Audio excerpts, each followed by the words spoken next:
Baik, untuk pengantar kuliah ya, mata kuliah farmakognosi dan fitokimia saya akan sampaikan. Silakan disimak terlebih dahulu. Nanti setelah saya selesai menyampaikan, disilakan ya untuk memberikan pertanyaan kalau memang ada hal-hal yang perlu ditanyakan ya.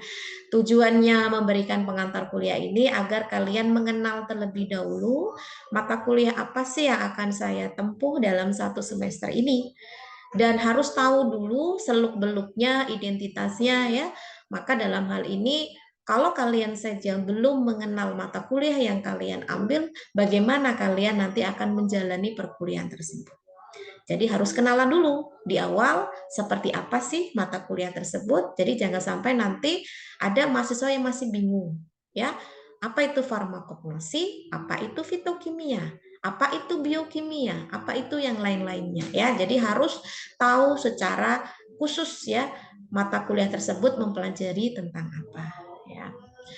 Oke, untuk identitas mata kuliah yang pertama yang saya tampilkan di sini adalah fitokimia ya, di mana di kurikulum yang sudah diinformasikan, kurikulum 2023 ini berlaku untuk angkatan 2023 ya, di mana kodenya adalah MIF ya, MIF 306 ya.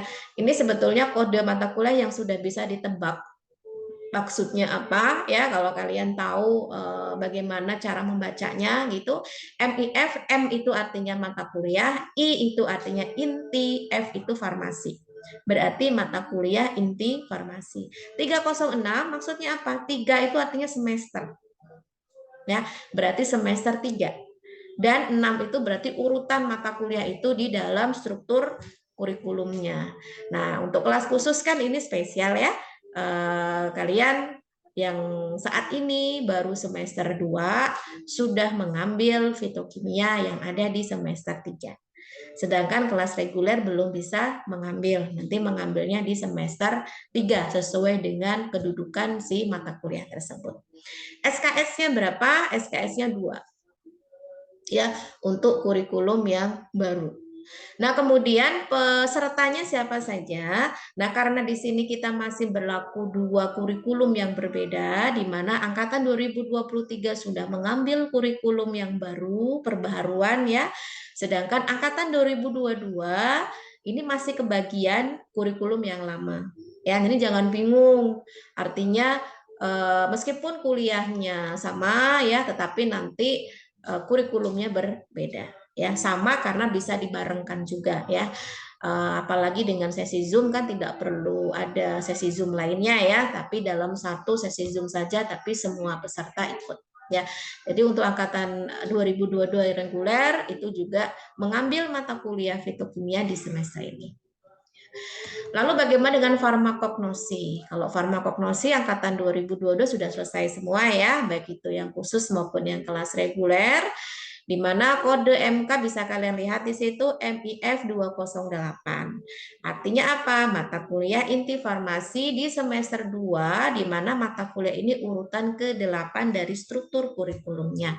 Di semester 2 berarti saat ini, artinya kelas khusus maupun kelas reguler itu tidak ada perbedaan. Jadi dua-duanya mengambil di semester ini ya. Jadi kalian bisa memahami.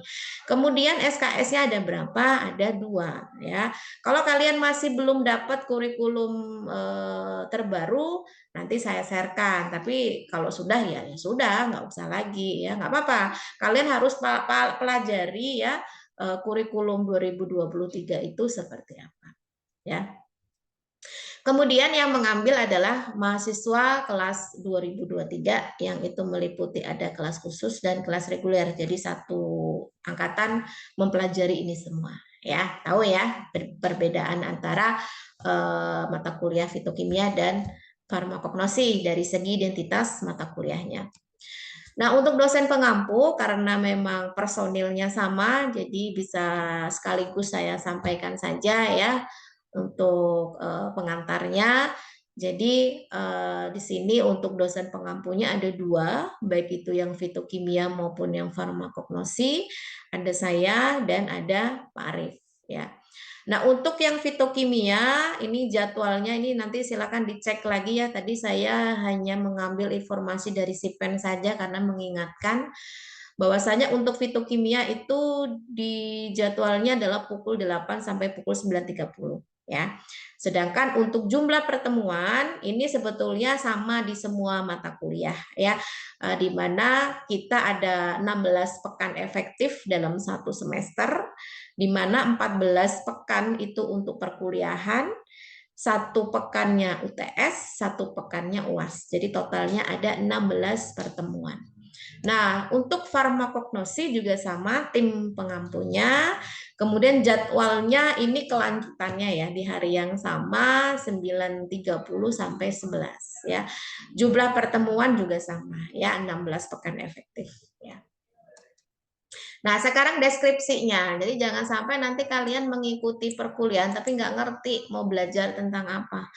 Di mana kalian paham tadi ya, sudah paham bahwasanya urutan di semester 2 itu kalian harus mempelajari dulu apa itu farmakognosi. Baru nanti di semester 3-nya itu kalian belajar tentang fitokimia. Berarti ini adalah ilmu yang tidak boleh tertukar. Nggak boleh kalian belajar fitokimia dulu baru farmakognosi. Bisa dikatakan farmakognosi itu adalah basicnya sebelum kalian belajar fitokimia. Ya, jadi kalian harus paham dulu, harus lulus dulu di mata kuliah farmakognosi baru bisa di fitokimia. Coba kalian baca ya. Di mana farmakognosi ini akan mempelajari tentang morfologi, fisiologi, dan anatomi tumbuhan ya, secara botaninya seperti apa ya, sumber-sumber hayati yang ada di lingkungan kita harus bisa mengenal satu persatu ya. Kemudian juga mempelajari tentang bagaimana cara pembuatan simplisia. Nah, ini yang kemarin sudah saya sempat sampaikan di fitokimia ya, apa di praktikumnya di awal gitu, apa itu simplisia, dan nanti secara teoritisnya akan disampaikan di sini. Ya, jadi nggak boleh tertukar, aja harus belajar farmakognosi dulu, baru belajar fitokimia. Begitu. Ya. Nah, karena kelas khusus 2022 ini spesial itu tadi, farmakognosi sama fitokimia itu diborong dalam satu semester. Jadi kalian harus bisa memadu padankan antara kedua mata kuliah ini, karena ini saling melengkapi satu dengan yang lain. Ya, jadi bagaimana cara pembuatan simplisia, cara mengidentifikasi kandungan yang ada di dalam tumbuhan tersebut ya, bermanfaat untuk apa ya. Kemudian yang membuat tanaman itu bermanfaat dan berkhasiat terutama untuk obat itu karena ada apa di dalam tumbuhan itu. Apakah ada kandungan saponinnya, taninnya, dan lain-lainnya. Itulah yang membuat si tanaman itu memiliki kemampuan ya untuk bisa memberikan efek kesehatan bagi manusia. Ya. Sedangkan untuk yang fitokimia, nah setelah kalian menguasai ini semua, sudah dipahami betul-betul ya, lalu akan mempelajari lebih lanjut peranan fitokimia. Fito itu artinya adalah tanaman. Kimia itu artinya kandungan kimia ya.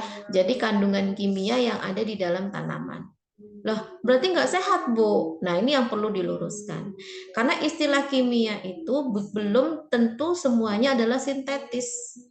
Kalau kita belum sudah bilang, itu mah bahan kimia. Nah, yang kita makan itu bahan kimia semua. Ada sayuran kol, misalkan sawi, itu bahan kimia semua. Kenapa? Karena di dalam tumbuhan ada unsur-unsur kimia. Bahkan saat ini kalian sedang bernafas pun ya, menghirup oksigen itu kimia juga. Apa itu? O2.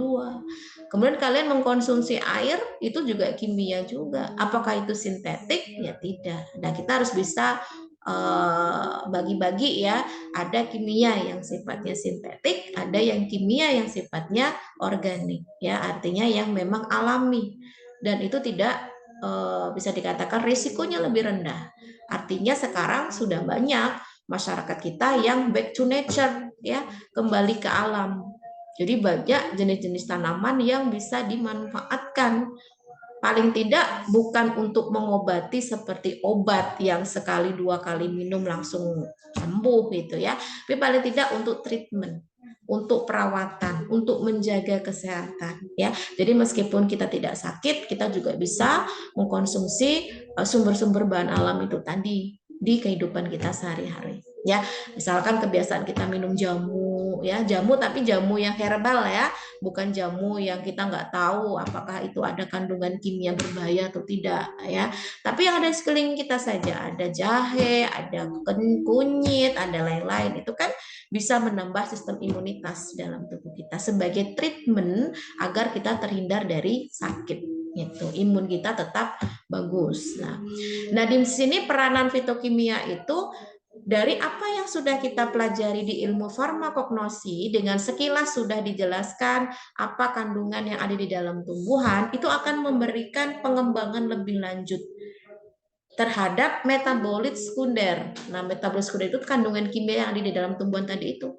Ya, yaitu nanti bagaimana caranya kalian bisa mengambil dari tanaman itu untuk dikeluarkan dari tanaman tersebut dengan melalui proses ekstraksi, sehingga yang kalian dapatkan itu adalah golongan yang memang zat yang kita butuhkan gitu ya. Jadi tidak mesti harus kita memakan jahe utuh kita telan begitu ya, kita bisa mengambil sari-sarinya. Nah sari-sarinya itulah proses di mana kita mengambil senyawa kimia yang ada di dalam tumbuhan tersebut atau di dalam jahe itu tadi untuk kita keluarkan dengan menggunakan proses ekstraksi, kemudian ada proses pemisahan, isolasi, lalu diidentifikasi. Betul tidak senyawa yang dimaksud itu adalah senyawa yang memang bermanfaat untuk tubuh manusia dan sebagai sebagai pemanfaatan yang bisa kita gunakan di kehidupan kita sehari-hari. Nah, ini saya sampaikan di awal tadi bahwasanya ini harus sepaket dan tapi tidak boleh tertukar. Jadi kalian harus memahami dulu apa itu farmakologi juga, habis itu baru fitokimia. Jadi adalah ilmu yang berkelanjutan ya. Nah, itu setelah kalian paham mengenai identitas, kemudian deskripsi. Nah, sekarang metode perkuliahannya yang akan dijalani dalam 1 semester ini seperti apa? Mungkin agak berbeda dari yang sebelumnya ya, di mana sebelumnya saya menggunakan Google Classroom ya, tapi berdasarkan evaluasi yang saya telaah secara mandiri oleh saya sendiri ya, ternyata banyak mahasiswa yang sebetulnya sudah ngirim tetapi belum diklik kirim, jadi tidak terkirim. Nah, itu entah ya alasan atau bagaimana, saya kurang paham, yang tahu hanya kalian sendiri. Oke, saya tidak akan menggunakan Google Classroom lagi, tapi saya langsung menggunakan G Drive saja. Jadi nanti saya akan mengirimkan link pengumpulan, kalian upload saja di situ. Dah aman ya. Artinya saya juga bisa mengecek sewaktu-waktu link itu, tapi kalau Google Classroom saya harus masuk dulu ke Google Classroom-nya, buka satu-satu, aduh capek juga ya. Tapi kalau sudah link, saya buka, saya cek, oh ini ada, ini ada gitu ya. Ini semoga bisa dapat dipahami dan kita sama-sama kerjasama ya, karena saya sudah sepakat dengan diri saya sendiri, saya tidak akan mengulangi apa yang sudah saya lakukan di semester 1 kemarin. Saya mencari mahasiswa yang belum mengumpulkan tugas, saya mencari mahasiswa yang belum mengumpulkan laporan ya. Saya panggilin nama-namanya, silakan dikumpulkan, padahal waktunya sudah habis. Saya nggak akan mengulangi itu lagi ya. Oke lah, mungkin kemarin saya masih mencoba untuk menyesuaikan ya, tetapi ternyata itu menyulitkan. Jadi kita sama-sama memahami saja, nanti ke depannya kalau tidak ada tugas yang dikumpulkan, tidak ada laporan yang dikumpulkan, berarti tidak ada nilainya. Itu saja ya, jadi jangan berharap saya mencari-cari lagi. Ya cukup di semester 1 kemarin. Ya, oke. Untuk sesi perkuliahan saya ada 2, tapi tetap dalam 1 pekan ya. Dimana kan di jadwal yang sudah disarankan akademik itu kan ada sesi jadwal untuk Zoom. di mana Zoom-nya tadi sudah disampaikan ya di hari Jumat. Nah, nanti sebelum di hari Jumat itu, kalau memang saya ada materi videonya, maka saya akan sharekan linknya. Seperti biasa ya, seperti yang kemarin, silakan disimak dulu, karena pada saat sesi Zoom saya tidak akan menyampaikan materi utuh. Kenapa? Karena waktunya terlalu singkat dan tidak mungkin akan terselesaikan dalam waktu sesingkat-singkatnya tersebut ya. Jadi silakan kalian simak materinya, lalu pada saat sesi Zoom kita akan mengadakan sesi tanya jawab, sesi diskusi, disitulah saya akan menilai keaktifan kalian, sudah baca, sudah menyimak belum videonya, dan kalau memang nanti ada kuis ya pada saat sesi Zoom itulah akan dilaksanakan kuis ya. Oke, nah ini saya akan menampilkan untuk yang topik perkuliahan fitokimia, di mana untuk fitokimia dosen pengampunya ada 2, tadi saya sudah sampaikan di awal, dan untuk urutan yang pertama menyampaikan materi itu adalah saya dulu ya, jadi nanti dilanjutkan oleh Pak Arief gitu.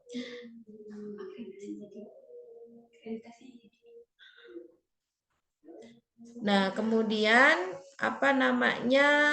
Ini adalah topik-topik yang tertera. Ini yang akan saya sampaikan ya pada saat perkuliahan dalam setengah semester, karena nanti batasnya di pertemuan 8 ya.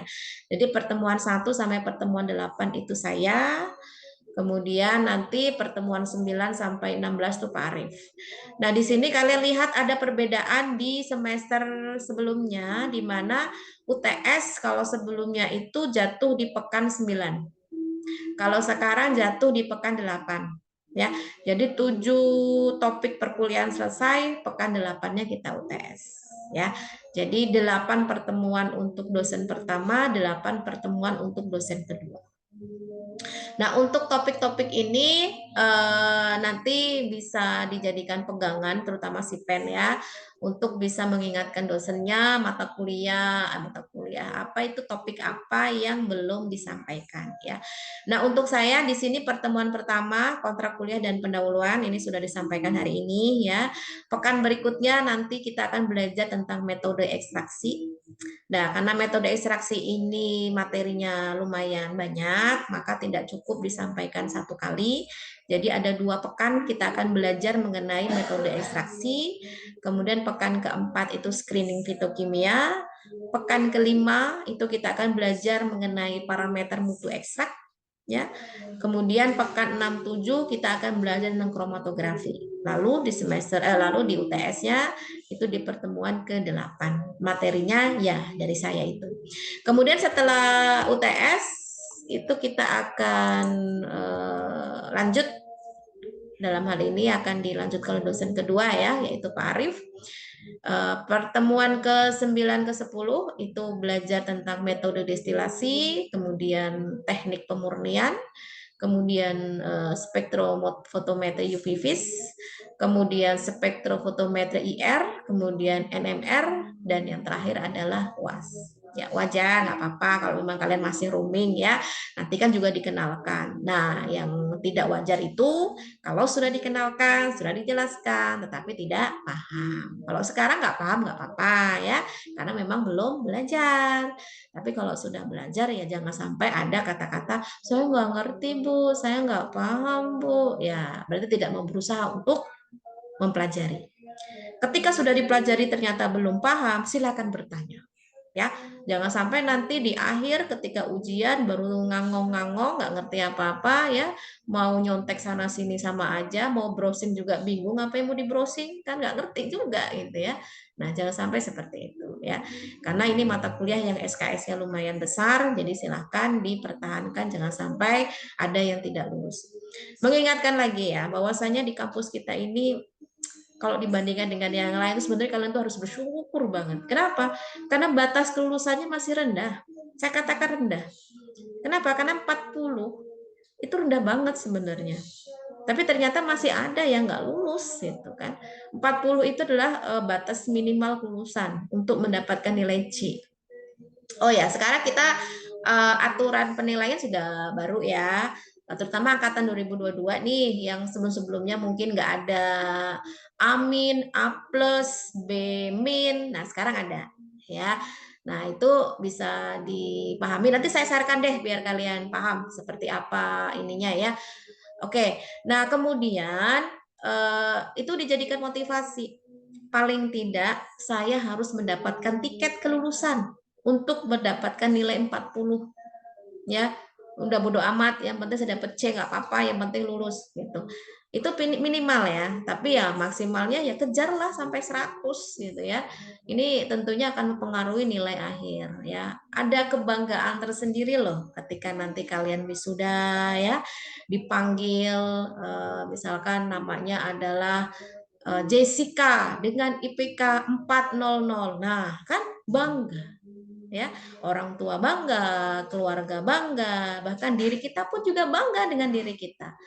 Nah, kalau misalkan Jessica dengan IPK 2,5, nah lemes kan? Itu sedikit motivasi ya, karena itu akan disampaikan nanti pada saat wisuda ya, dipampang di PPT layar besar kanan dan kiri, semua orang bisa melihat, ada foto kalian di situ. Wah, kan kalau IPK-nya di bawah 3 apa enggak? Waduh, udah mana bawa gandengan ya, udah bawa calon, ngelihat bahkan mungkin calon mertuanya dibawa mungkin. Waduh, ngelihat IPK saya cuma 2,5 ya nyengir aja nanti kan.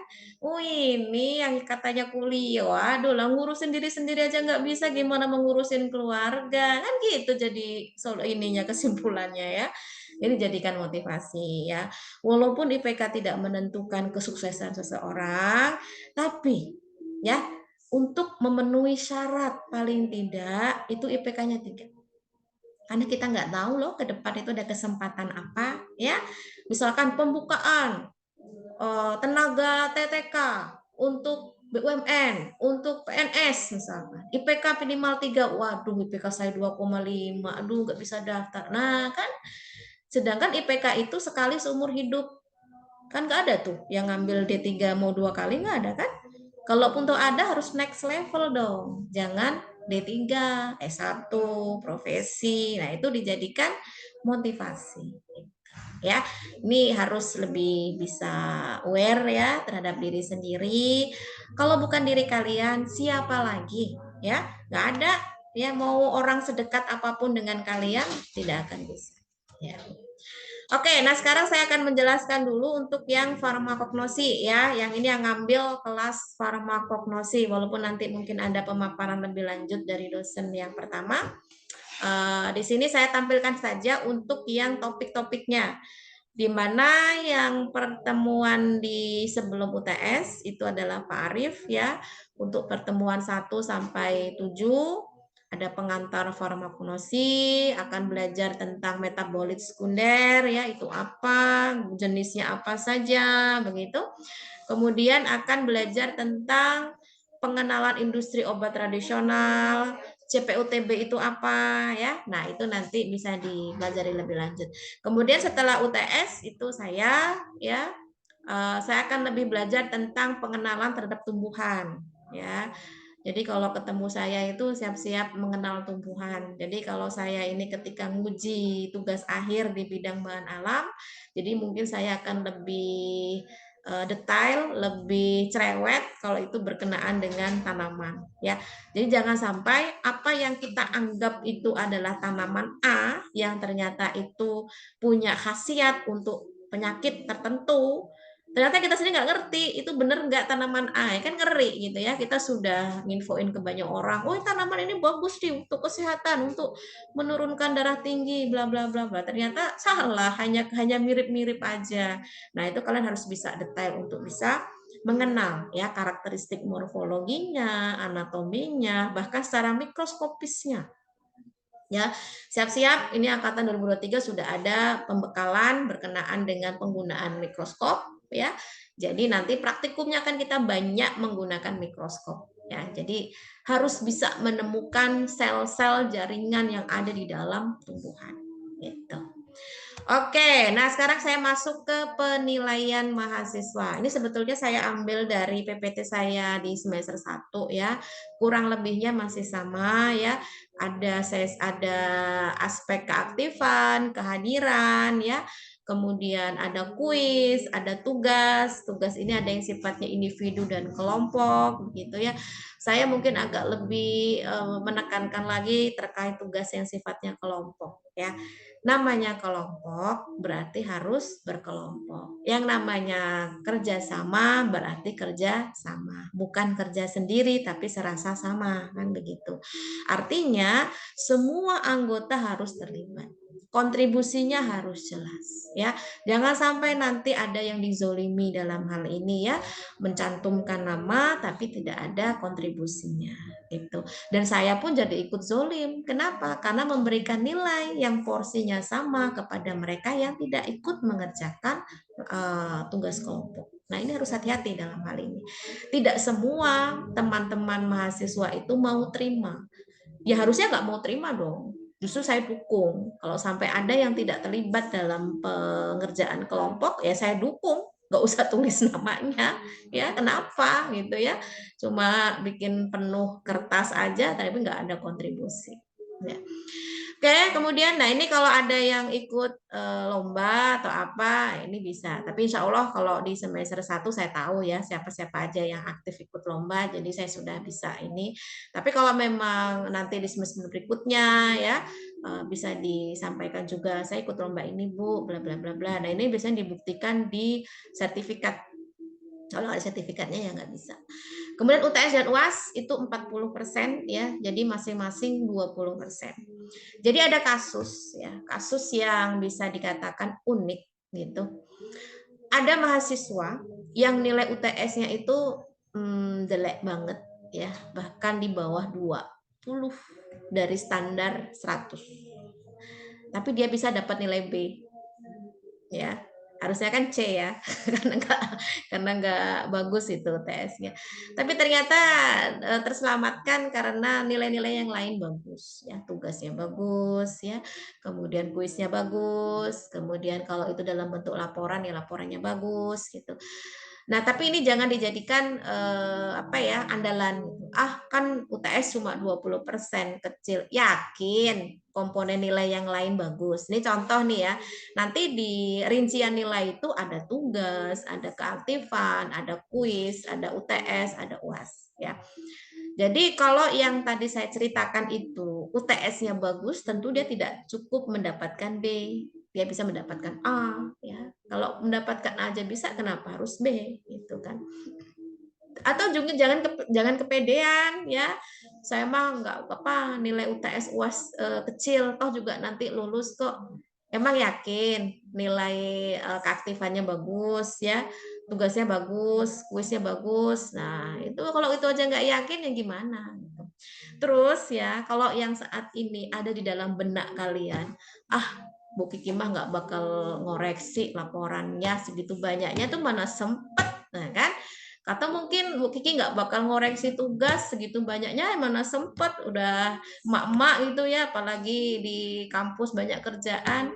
Nah, kalian sudah bisa buktikan sendiri, saya list kan nama-nama yang nggak ada laporannya, baru gupek gitu kan. Oh iya saya nggak ada, mungkin ngubungin temennya, wih bagi file dong, lalalala. Nah, udah nggak usah dipertahankan ya anggapan-anggapan seperti itu ya.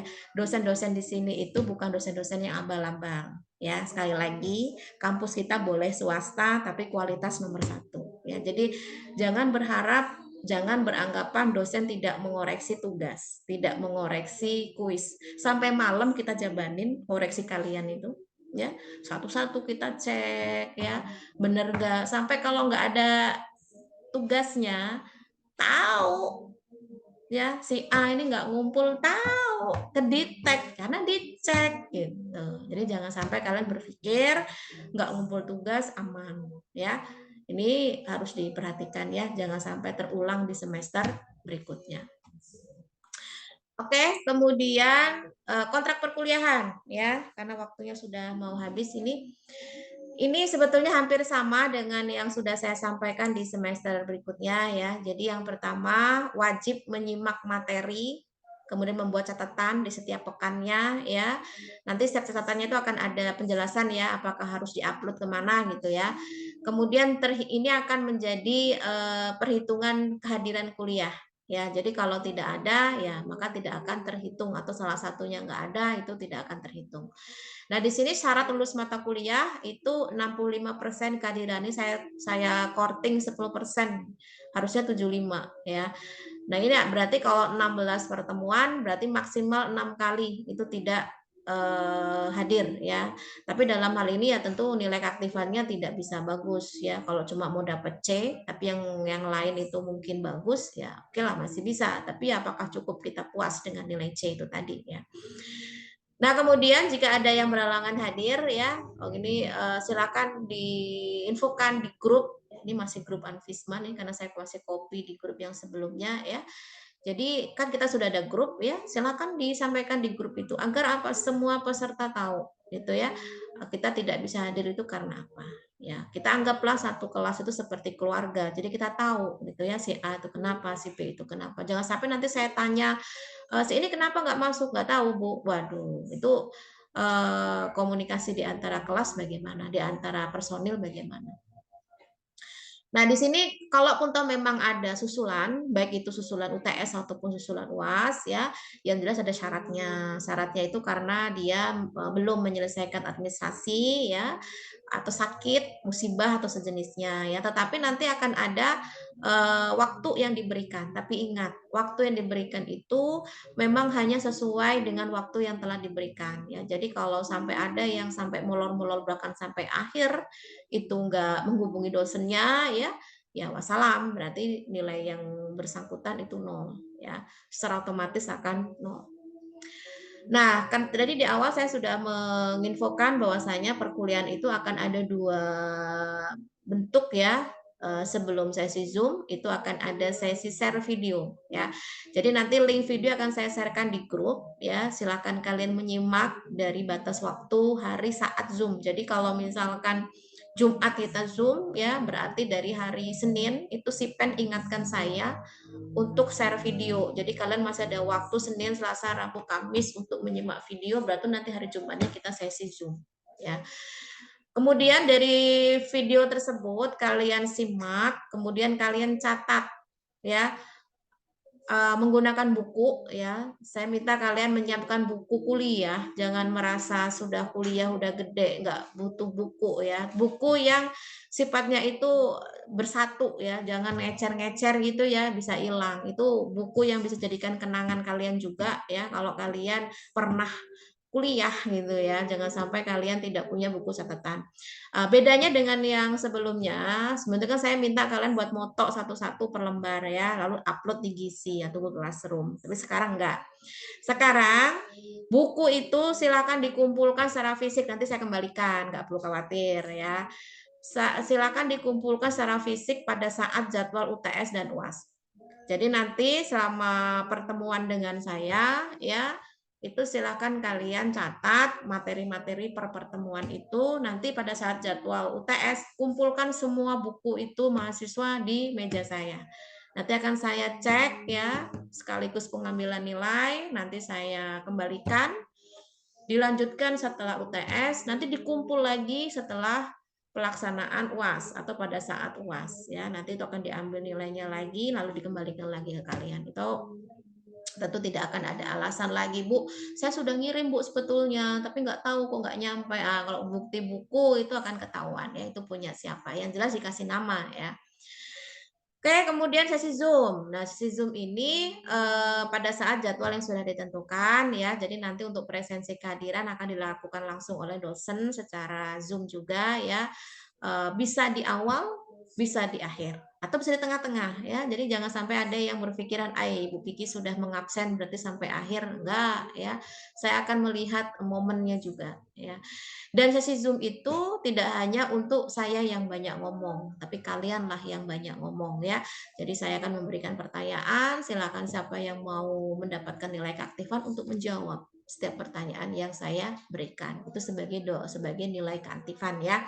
Dan sekaligus mereview materi yang ada di video tersebut untuk kita bahas kembali.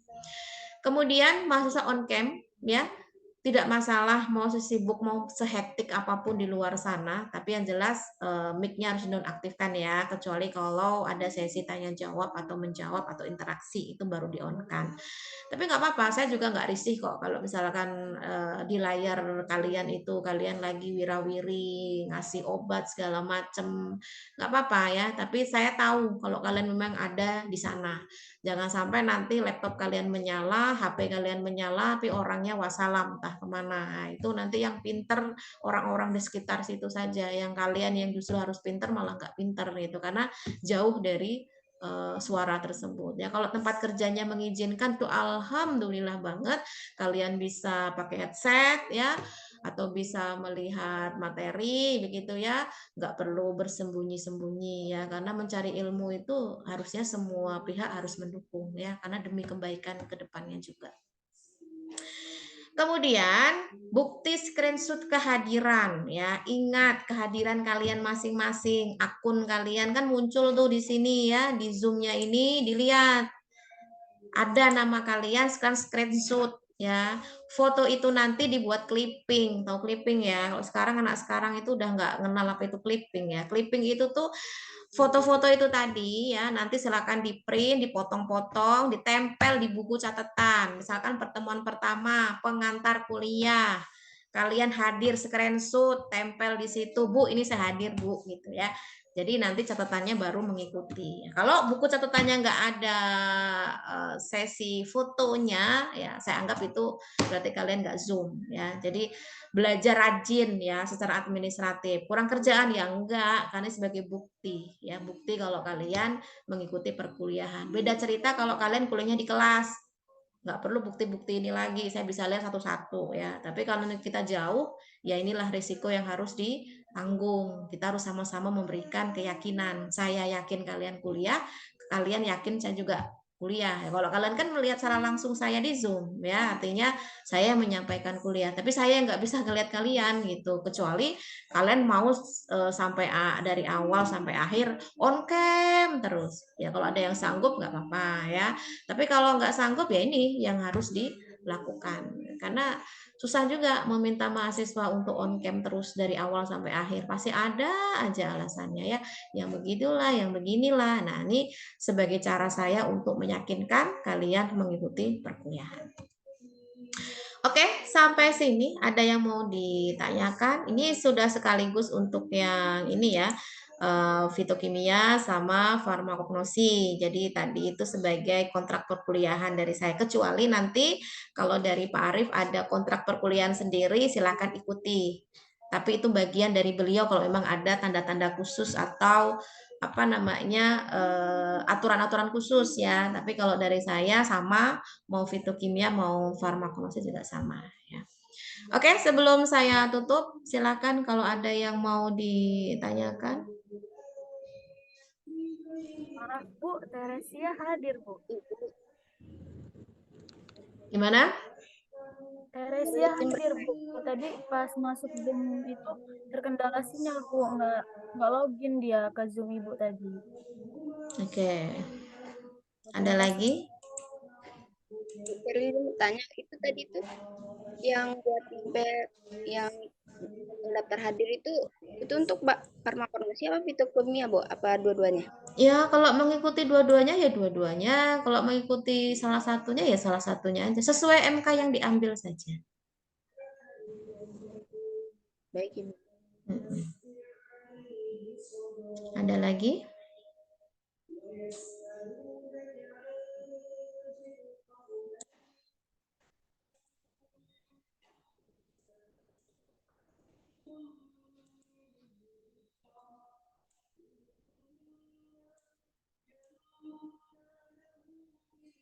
Oke, kalau tidak ada kita cukupkan, berarti sudah paham ya terkait kontrak perkuliahannya seperti apa dari saya. Semoga bisa dipahami, semoga bisa diikuti demi kebaikan kita bersama ya. Jadi jangan sampai nanti di akhir-akhir baru menyesal kenapa saya tidak begini, saya tidak begitu ya. Dari sekarang dipersiapkan. Anggaplah semester 1 kemarin untuk angkatan 2023 sebagai semester penyesuaian, adaptasi. Oke, apapun hasilnya diterima dengan legowo ya, alhamdulillah kalau memang hasilnya bagus, tapi itu dijadikan motivasi. Kalau di semester 1 itu sebagai penyesuaian atau adaptasi, semester 2 sudah tidak penyesuaian lagi. Berarti harus bisa menerima, tidak lagi mata kuliah yang harus mengikuti kalian, tapi kalianlah yang harus mengikuti mata kuliah. Di dalam hal ini tentunya kalian yang membutuhkan, bukan mata kuliah yang membutuhkan ya. Artinya kalian yang harus berjuang, jangan sampai nanti menyesal kemudian di mana teman-temannya sudah melenggang enak untuk persiapan yudisium wisuda, kalian masih mau ngulang lah, mau ikut inilah, yang mau ikut itulah.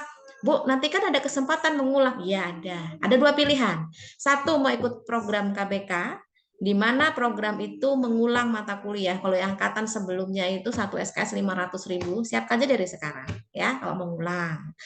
Atau mau menambah semester, artinya kalian tidak bisa mengikuti wisuda tepat waktu. Hanya